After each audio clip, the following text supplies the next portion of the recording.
এই সময় আমরা দেখতে পাচ্ছি দেশে দক্ষিণপন্থী উগ্র প্রতিক্রিয়াশীল সাম্প্রদায়িক শক্তির উত্থান। আধিপত্যবাদী ও সাম্রাজ্যবাদী দেশসমূহ আমাদের দেশের উপরে আধিপত্য বিস্তারে আগ্রাসী ভূমিকা নিচ্ছে। গণতন্ত্রের পথে হাঁটতে অনতিবিলম্বে সুষ্ঠু, অবাধ, গ্রহণযোগ্য নির্বাচন আয়োজন জরুরি হলেও কোনো কোনো মহল এই নির্বাচনকে বাধাগ্রস্ত করতে চাইছে।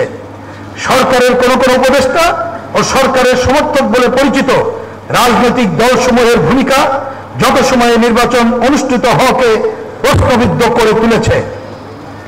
গণতন্ত্র বৈষম্যহীন সমাজ গঠনের জন্য দুর্বৃত্তায়িত অর্থনীতি রাজনীতির অবসান ঘটিয়ে নীতিনিষ্ঠ বাম গণতান্ত্রিক রাজনীতির বিকল্প শক্তি সমাবেশ গড়ে তোলা এবং বাম গণতান্ত্রিক প্রগতিশীল সরকার গঠনের জরুরি কর্তব্য আজ আমাদের সামনে উপস্থিত হয়েছে।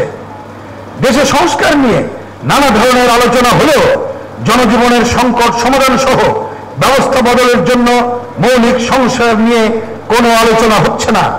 এসব বিষয়ে কংগ্রেসে আমরা বিস্তারিত আলোচনা করে সুনির্দিষ্ট কর্তব্য নির্ধারণ করব। বন্ধুগণ, মহান মুক্তিযুদ্ধের মধ্য দিয়ে প্রতিষ্ঠিত স্বাধীন বাংলাদেশে মেহনতি মানুষের স্বপ্ন বাস্তবায়িত হয়নি।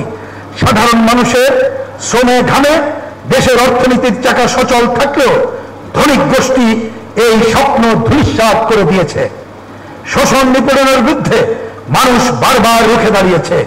ব্যবস্থা বদল না হওয়া, ক্ষমতার পালাবদল হলেও মানুষের মুক্তি আসেনি, কারণ ব্যবস্থা বদল হয়নি। বর্তমান অন্তর্বর্তীকালীন সরকারের ভূমিকায় এই আকাঙ্ক্ষাও ফিকে হতে চলেছে। গণঅভ্যুত্থানের মাধ্যমে অর্জিত জনতার বিজয়ের পর গঠিত অন্তর্বর্তীকালীন সরকারের প্রধান কাজ ছিল দ্রুততম সময়ের মধ্যে অবাধ, সুষ্ঠু, নিরপেক্ষ ও গ্রহণযোগ্য নির্বাচনের মাধ্যমে নির্বাচিত সরকারের কাছে ক্ষমতা হস্তান্তর করা। এর জন্য প্রয়োজন নির্বাচন ব্যবস্থার আমূল সংস্কার সহ গণতান্ত্রিক সংস্কার। এ কাজে কালক্ষেপণ করে সংস্কার ও তার বাস্তবায়নের নামে প্রকারান্তরে সংবিধানের অসম্পূর্ণতা দূর না করে সংবিধান পরিবর্তনের নানা পদক্ষেপের কথা সামনে এনে নতুন নতুন সংকট তৈরি করা হচ্ছে। অন্তর্বর্তীকালীন সরকারের নতজানু নীতির কারণে গণঅভ্যুত্থানের বিজয়কে নস্যাৎ করতে পরাজিত ফ্যাসিস্ট ও প্রতিক্রিয়াশীল সাম্প্রদায়িক শক্তি সহ নানা ধরনের অপশক্তি নানা ধরনের ষড়যন্ত্রে লিপ্ত রয়েছে। গণঅভ্যুত্থানের আকাঙ্ক্ষা বিরোধী নানা তৎপরতা চলছে। মহান মুক্তিযুদ্ধকে বিতর্কিত করা, সাম্প্রদায়িক নানা অপশক্তির হামলা, অস্ফলন, দখলদারিত্ব, নৈরাজ্য, মামলা বাণিজ্য, মব সন্ত্রাস ও নারী বিদ্বেষ সৃষ্টি করা হচ্ছে।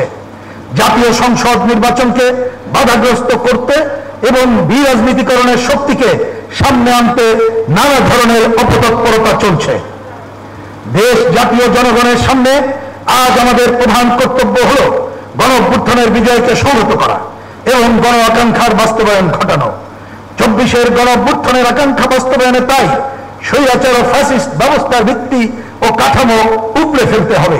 গণঅভ্যুত্থানের আকাঙ্ক্ষায় শোষণ, নিপীড়ন, বৈষম্যহীন বাংলাদেশ গড়ে তুলতে শ্রমজীবী মানুষ ও সাধারণ জনগণের লড়াই অব্যাহত রাখতে হবে।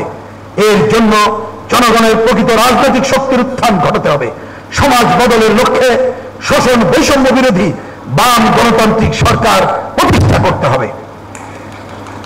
এজন্য দেশের গণতান্ত্রিক, বাম, প্রগতিশীল বিভিন্ন দল, বিভিন্ন শ্রেণী পেশার সংগঠন ও ব্যক্তিবর্গের ঐক্য গড়ে তুলে বিকল্প শক্তির সমাবেশ গড়ে তুলতে হবে। আমরা আশা করব বর্তমান সরকার আর কাল বিলম্ব না করে সাম্প্রদায়িক অগণতান্ত্রিক শক্তি ও সাম্রাজ্যবাদী আধিপত্যবাদী শক্তিকে কোনো সুযোগ না দিয়ে দ্রুততম সময়ে নির্বাচনের মাধ্যমে নির্বাচিত সরকারের কাছে ক্ষমতা হস্তান্তর করবে। এ কাজে কাল বিলম্বে যে কোনো সংকটের উদ্ভব হলে তার দায় এই অন্তর্বর্তীকালীন সরকারকেই বহন করতে হবে।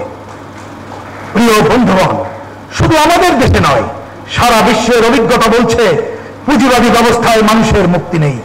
আছে যুদ্ধ, যুদ্ধোন্মাদনা, শোষণ, বৈষম্য, বঞ্চনা, আধিপত্য বিস্তার, মুনাফার স্বর্গরাজ্য গড়ে তোলা আর সাধারণ মানুষকে মর্যাদাহীন করা।